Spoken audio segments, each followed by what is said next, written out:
Hello, welcome back to Quartzlight. Today we're going to look at another French classic, this time by Renault, the Renault 30 TS. The Renault 30 was launched at the Geneva Motor Show in 1975, March 1975 in fact, and ran all the way to 1984. It was marketed as very much the flagship of the Renault range. In fact, it was the first time a non-four-cylinder engine was used by Renault for a long time. I think it was the pre-war days when the last engine bigger than a four-cylinder was used. It actually had a 2664cc six-cylinder engine, which was a joint development between Peugeot, Renault and Volvo. Now, the Renault 30 shared its metalwork with the Renault 20, but was easily identifiable from a distance from the 20 by those quad headlamps. And of course that larger engine it had, and it was a much more luxurious interior towards the 20. Now, the Renault 30 was capable of speeds up to 115 miles per hour, so it was certainly a fast vehicle in its time. The brochure we're going to look at today is from 1975, so the first brochure for the Renault 30 TS, and it is a UK brochure. I think the nice thing about this particular brochure is the sort of cardstock. It feels really good quality, really showing it as a luxurious car in its time. But anyway, let's have a look in the brochure and see if we can find any sort of interesting is what I'm trying to say. Anything interesting within the brochure. Let's just have a look inside. So here we have inside the front cover. It's got this unusual folding page design, which will open up in a moment to see a full picture of the car. But it's showing this the 6 points philosophy to make the perfect luxury car: performance, safety, space, engineering, power and comfort. It's also showing that a luxury car can't be an unlimited price. It's showing the growing awareness of the consumer, and it's talking about the oil crisis, fuel prices going up, people don't have as much money. It's not too similar to the world of today, I guess, in that sort of sense. So it's talking about these dangers of threatening the luxury car. So they've tried to make it a luxury car, but also a very practical car for the everyday person. Did they succeed at this? Well, I guess that's up for you to decide. But we'll look through the brochure and have a look to see if they did succeed in making the right luxury car for the 1970s. And here is what it looks like when we fold out that page. A nice look at the Renault 30. You can just about make out those quad headlamps. And also very interesting with these early ones, you can see these downward facing door handles. You can tell this is a very early brochure because I actually changed this in August 1976 to be a more regular door handle. So particularly rare if you can see one with those early downward handles. Overall, very attractive, and it certainly looks like a very practical car. Renault never scared to put a hatchback on a large car, possibly before its time really. They were always very much front runners at putting hatchbacks on larger cars, and here we see it again on a Renault 30. It wasn't hugely popular outside of France. Around about 63% of these were sold to the French market, and I think generally in the UK, large Renaults were never a huge big thing. The more smaller Renaults were always the winners in the sales. But nevertheless, an interesting car. And I always remember when you saw a Renault 30 on the motorway, it was, oh wow, that's a Renault 30. Because you're so used to seeing, you know, Renault 5s, Renault 4s. But there we go, Renault 30. And like I said, quite a nice proportioned car overall.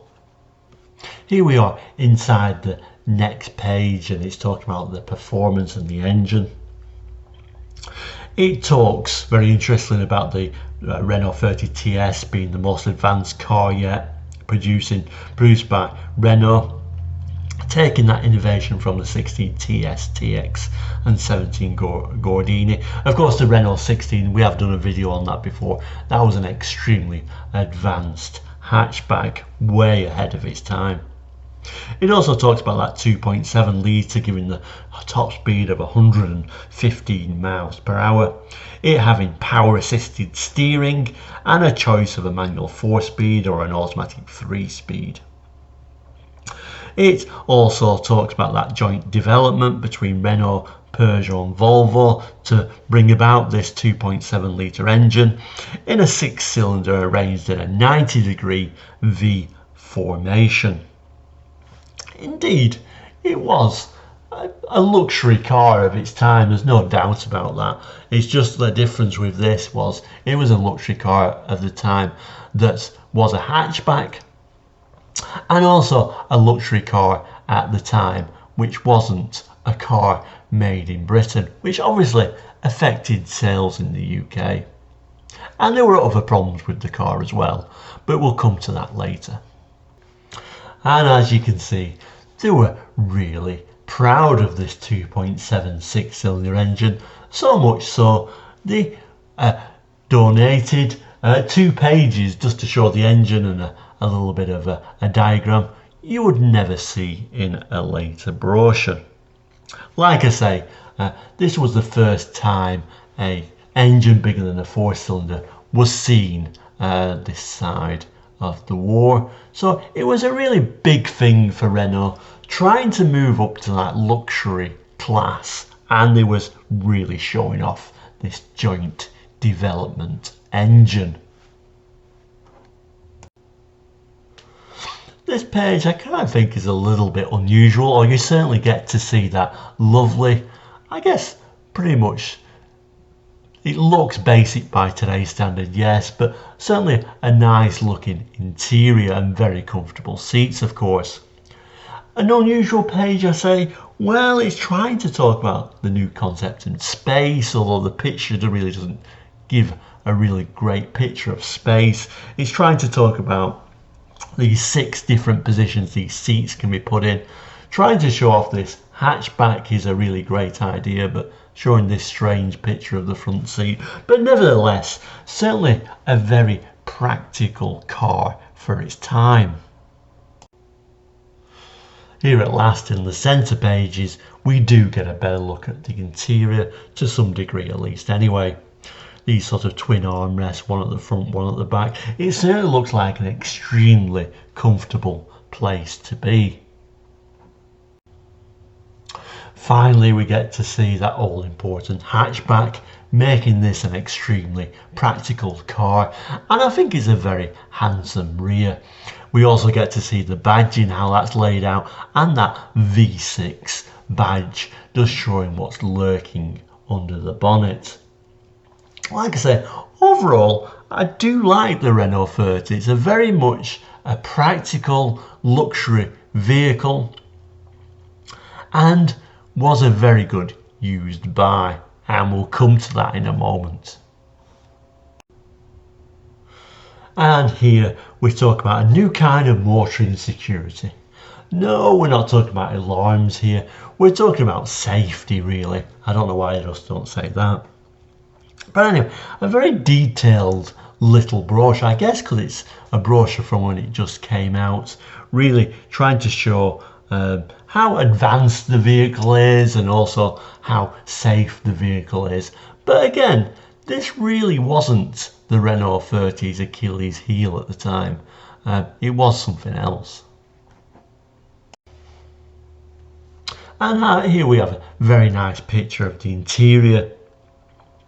All little fixtures and fittings. I particularly like this clock with the gauges that run all the way around it. I think that's a really nice feature. Overall, a luxurious car. We can't argue it. It is a luxurious car. It gives you a little bit of description about each of these little features, which we won't go on to here because it'll just take too long. The brochure is quite a big one, like I say, but we will move on. But certainly a nice look at this very sort of 70s idea of luxury. And the back page we finally get to, and all the dimensions on there and the technical specification, as it so often is. Again, a lot of information about the engine and transmission. They're very proud of this engine at Renault.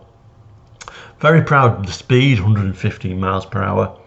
I can't see anywhere that it's talking about the miles per gallon. They've kind of like said, they've kind of like thought about all these things with the oil crisis, etc., but not really gone into any sort of detail about the economy for this car, even though they've kind of like ranted and raved that they've thought about every little thing. But overall, I do like the Renault 30, as we have said. So we'll end this particular video and we'll have a little bit of a talk about what its problems actually were. So there we go, the Renault 30. So what are all these issues I keep going on about and not really mentioning? Well, one of the biggest problems in the UK for the Renault 30 was depreciation. I know by around about 1984, you had to pay about 11,950 for a Renault 30, which was a huge amount of money. I can remember even in sort of like 1988, you could get a Ford Sierra Sapphire base model for under £10,000. Here we are in 1984, nearly paying £12,000 for this. And yes, it was a more luxurious car in comparison to that base Sierra, but it gives you an idea of how expensive these were. But that still wasn't the real problem. The real problem was depreciation.